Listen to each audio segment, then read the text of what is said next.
Hello అండి. ఈరోజు చిన్న పిల్లలు 8 నుండి 10 ఏళ్ళ వరకు పిల్లల్లో ముందు పళ్ళల్లో గ్యాప్ అనేది వస్తుంది అనమాట.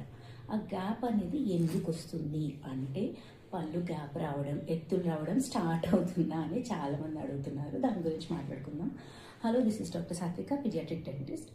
సో ఆ గ్యాప్ అనేది 8 నుండి 10 ఏళ్ళ పిల్ల వరకు ఇది కామన్. అది ఎత్తి పళ్ళు కాదు, పళ్ళలో సందులు రావడం కాదు, అది కామన్. పర్మనెంట్ పళ్ళు ఇటు రెండు వచ్చాక మూడో పన్ను రావడానికి ఏం చేస్తుందంటే ఆల్రెడీ వచ్చిన పంటి మీద ఇలా ప్రెషర్ పెడుతుంది.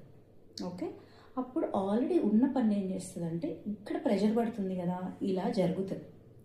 అలా ఈ గ్యాప్ అనేది క్రియేట్ అవుతుంది. ఒక వి షేప్ గ్యాప్ అనేది ఇక్కడ పంటి మధ్యలో క్రియేట్ అవుతుంది.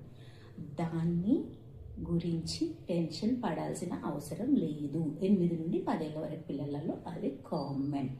మళ్ళీ మూడో పన్ను, పర్మనెంట్ మూడో పన్ను రాగానే దానంతట అది సెట్ అయిపోతుంది. ఓకేనా?